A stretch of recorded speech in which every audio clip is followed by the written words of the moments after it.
한적한 시골 마을, 여름이 되면 시원한 바람이 불어오는 곳에 은퇴 후 정착한 노부부가 살고 있었다. 이 마을은 예로부터 기이한 이야기로 유명했지만 사람들은 대수롭지 않게 여겼다. 여름밤마다 울리는 정체 모를 음악소리와 숲속에서 들려오는 여인의 흐느낌 소리 같은 것은 흔한 이야기였다. 노부부가 정착한 지 얼마 지나지 않아 마을에는 이상한 소문이 돌기 시작했다. 마을 입구에 있는 오래된 저택에서 밤이 되면 불빛이 새어나온다는 것이었다. 그 저택은 몇십 년 전 큰 화재로 폐허가 된 이후 아무도 살지 않는 곳이었기에 사람들은 이를 신기하게 생각했다. 한여름밤, 호기심이 많은 노부부는 불빛의 정체를 확인하기 위해 저택을 방문하기로 했다. 밤하늘에는 달이 밝게 빛나고 있었고 어느새 숲을 지나 저택에 다다랐다. 저택은 무너진 지붕과 깨진 창문들로 흉측한 모습을 하고 있었지만 이상하게도 창문 사이로 은은한 불빛이 새어나오고 있었다. 노부부는 떨리는 마음으로 저택으로 들어갔다. 내부는 과거의 화재로 타버리는 적이 고스란히 남아있었다. 그러나 이상하게도 집 안은 차가운 기운에 휩싸여 있었다. 그들이 긴 복도를 걸어갈 때마다 바람소리처럼 흐느끼는 여인의 목소리가 멀리서 들렸다. 노부부는 목소리의 근원을 찾아 저택을 수색하기 시작했다. 복도의 끝에서 그들은 오래된 나무문을 발견했다. 문을 열자 커다란 방이 나타났고 방 한가운데에는 낡고 먼지가 쌓인 피아노가 있었다. 피아노 위에는 희미하게 빛나는 촛불이 하나 있었다. 그 촛불 주위로는 알 수 없는 문양이 그려져 있었고 방 안 가득히 서늘한 기운이 감돌았다. 그 순간 피아노 뚜껑이 갑자기 열리며 절묘한 멜로디가 울려 퍼졌다. 마치 누군가가 피아노를 치고 있는 듯한 소리였지만 그 자리에 아무도 없었다. 노부부는 무언가 잘못되었음을 깨닫고 황급히 뒤돌아 문을 닫으려 했지만 문은 굳게 잠긴 듯 미동조차 하지 않았다. 그러는 사이 피아노 소리는 점점 더 커져만 갔고 방 안에는 소름 끼치는 차가운 냉기가 가득 차기 시작했다. 그때 어둠 속에서 흰 드레스를 입은 여인이 피아노 옆에 나직에 앉아 흐느끼는 소리가 들려왔다. 그녀의 얼굴은 보이지 않았지만 흐느낌 소리는 마치 슬프고도 원통함을 담고 있었다. 다급히 어떻게든 탈출로를 찾으려던 노부부는 방 한구석에 있던 오래된 사진을 발견했다. 그 사진 속에는 젊은 여자가 미소 짓고 있었고 그녀의 옆에는 피아노가 있었다. 노부부는 그 사진 속 여자가 방금 전 보았던 여인과 동일 인물임을 직감하고 슬픔과 원한에 사연이 깃들었음을 깨달았다. 알 수 없는 힘이 그들을 저택에 붙들어 매려는 찰나 노부부는 두 손을 모아 간절히 기도하기 시작했다. 그 순간 방 안의 기이한 기운이 사라지며 피아노 소리도 멈췄다. 노부부는 문이 열렸음을 확인하고 급히 바깥으로 빠져나왔다. 저택을 빠져나온 그들의 등 뒤에서 촛불은 희미하게 깜박이다 꺼져버렸다. 그 후 노부부는 마을로 돌아와 사람들에게 저택의 이야기를 전했다. 마을 사람들은 저택의 과거를 조사한 끝에 그 집이 한때 유명한 피아니스트의 집이었으며 그녀가 불의의 사고로 목숨을 잃었다는 것을 알게 되었다. 그리고 그녀의 영혼이 여전히 저택에 머물며 그녀의 음악을 연주하고 있었던 것이다. 노부부의 경고 이후 그 누구도 그 저택에 가까이 가지 않았다. 오래된 저택은 다시금 고요함 속에 잠겼고 마을에는 더 이상 기이한 소문이 돌지 않게 되었다. 하지만 밤이 깊어질 때면 누군가가 몰래 저택을 찾아 그 여인의 슬픈 연주를 듣고자 했다는 이야기가 돌기도 했다. 지금도 저택으로 이어지는 길은 사람들 사이에서 전설처럼 전해진다. 두 번째 이야기 한국 인터넷 커뮤니티에는 다양한 공포 썰들이 공유되고 있습니다. 특히 밤늦게 읽으면 간담이 서늘해지는 이야기들이 많은데 오늘은 그 중 하나를 자세히 풀어보겠습니다. 이 이야기는 몇 년 전 여름 서울 근교의 한 작은 시골 마을에서 시작됩니다. 주인공은 도시에 살던 대학생인 지훈이었습니다. 지훈은 방학을 맞아 고향인 이 작은 마을에 내려오게 되었습니다. 어린 시절을 보냈던 곳이지만 오랜만에 방문하니 모든 것이 낯설게만 느껴졌습니다. 지훈의 외할머니 댁은 마을에서도 조금 더 떨어진 외딴 곳에 위치해 있었습니다. 집 주변에는 울창한 숲이 둘러싸고 있었고 집 뒤편으로는 작은 호수가 있었습니다.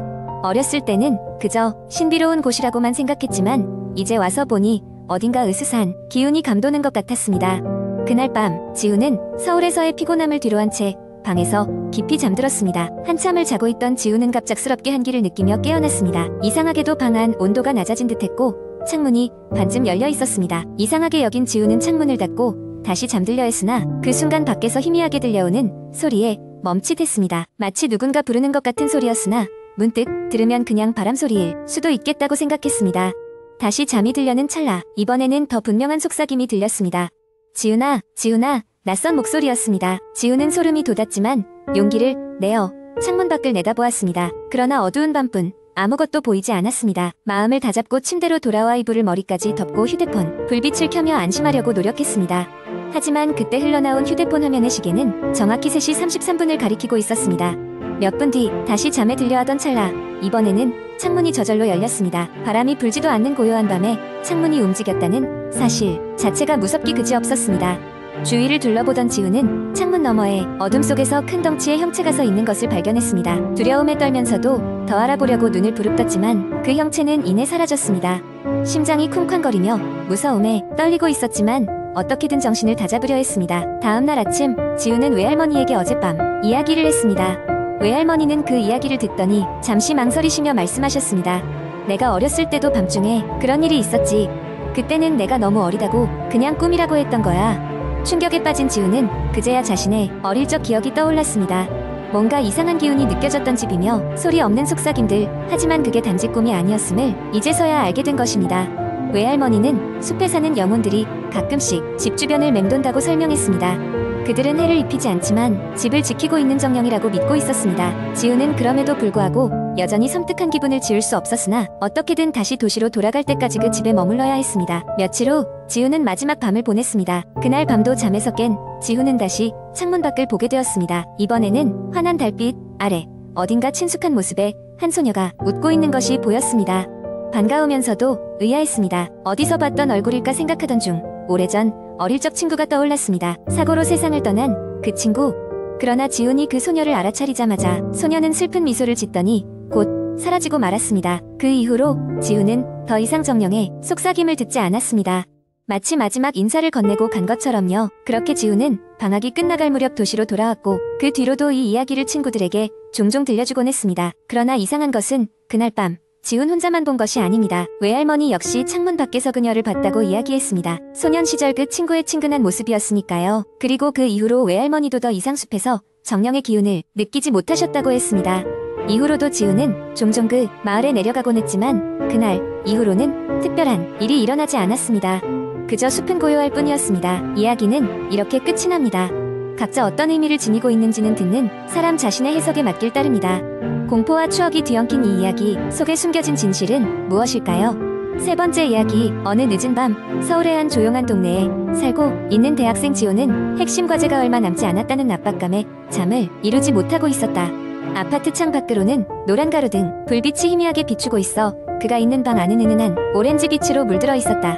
적막한 밤 공기를 깨는 것은 때때로 들려오는 자동차 지나가는 소리뿐이었다. 지호는 손목시계를 확인하고는 놀랐다. 새벽 2시였다. 벌써 이렇게 시간이. 그는 피로한 눈을 비비며 잠시 머리를 식힐 겸 창문을 열고 바람을 쐬었다. 차가운 바람이 그의 얼굴을 스치고 지나갔고 그는 기분 좋게 소름이 돋는 것을 느꼈다. 심호흡을 하며 창밖의 풍경을 바라보던 순간 그는 무언가 이상한 점을 발견했다. 그의 아파트 맞은편에 오래된 폐건물이 하나 있었다. 몇 년 전까지는 사람들이 거주하던 공간이었으나 화재 후 방치된 곳이었다. 주민들 사이에서는 그곳이 귀신이 나온다는 소문이 간간히 돌았지만 대부분의 사람들은 일상에 치여 그저 웃어넘기는 정도였다. 그러나 그날 밤 지호의 눈에는 폐건물 3층 창문에 하얀 형체가 슬며시 비치는 것이 보였다. 멀지? 잘못 본 건가? 그는 눈을 비비고 다시 보았으나 그 형체는 여전히 그 자리에 있었다. 음산한 기운이 온몸에 휘감겼고 지호는 본능적으로 뒤로 물러섰다. 그때 피곤이 몰려와 잠깐 낮잠을 잤던 기억이 떠올랐다. 꿈일 수도 있겠지. 그는 스스로를 다독이며 긴장을 풀려고 했다. 그러나 그 형체는 점점 명확해지며 이제는 윤곽이 더 뚜렷해졌다. 마치 사람의 모습처럼 보였다. 유령의 얼굴은 창백했고 긴 머리가 흐트러져 있었다. 마치 지호를 응시하고 있는 것만 같아 소름이 돋았다. 다음날 아침 지호는 이웃 주민인 민수에게 이 일을 이야기했다. 민수는 참담한 표정으로 대답했다. 너도 본 거야. 사실 나도 벌써 몇 번 봤어. 처음엔 장난인 줄 알았는데 요즘 매일 밤 그 창문에 나타나더라. 그날 밤 두 사람은 함께 폐건물을 조사하기로 결심했다. 물론 한밤중에 무섭기는 했지만 호기심이 두려움을 이겼다. 두 사람은 플래시라이트와 녹음기를 챙겨 폐건물로 향했다. 가까이 가자 그저 낡고 방치된 건물이라는 인상을 주었을 뿐이지만 막상 그 앞에 서자 등골이 오싹해왔다. 건물 내부로 들어서자 삐걱거리는 소리와 차갑고 습한 공기가 그들을 맞이했다. 계단을 따라 조심스럽게 움직이던 두 사람은 마침내 3층 창문이 있는 방에 도달했다. 방 안은 의외로 평범했지만 구석에 차가운 기운이 심상치 않았다. 지호는 떨리는 손으로 녹음기를 작동시켰다. 그때 방 안에 있는 유일한 창문이 삐거덕거리며 열렸고 차가운 바람이 휘몰아치듯 불어왔다. 두 사람은 쏘스라치게 놀랐으나 자신들의 결심을 떠올리며 잣세를 가다듬었다. 민수는 주변을 조심스럽게 살피며 지호는 녹음기에 잡힌 소리를 확인했다. 도와줘. 마치 울음소리같이 약하게 녹음기에 잡힌 소리가 그들 둘을 공포에 빠뜨렸다. 들었어? 이건 장난 아니야. 민수는 중얼거렸다. 현장에 있던 그들은 더 이상 머뭇거리지 않았다. 비록 공포에 사로잡혀 있었지만 유령이 남긴 신호를 무시할 수는 없었다. 그들은 주변을 더 탐색해보기로 결심하고 건물을 뒤지기 시작했다. 마침내 그들은 어두운 구석에서 낡은 일기장을 발견했다. 일기장에는 수년 전 그곳에 살았던 한 소녀의 이야기와 그녀가 겪은 끔찍한 사고에 대한 기록이 담겨 있었다. 그 소녀는 특별한 도움을 기다리고 있었지만 아무도 그녀를 발견하지 못하고 떠났던 것이었다. 그녀의 절망적인 목소리가 그날 밤 지호와 민수에게 들렸던 것이다. 그날 이후로 지호와 민수는 소녀의 영혼을 위해 작은 제사를 지내기로 결정했다. 그 후로 이상한 현상은 사라졌고 폐건물의 창문에도 더 이상 하얀 형체가 나타나지 않았다. 두 사람은 자신들이 겪었던 일을 잊지 않기로 하며 그 소녀의 이야기 역시 잊히지 않기를 바랐다.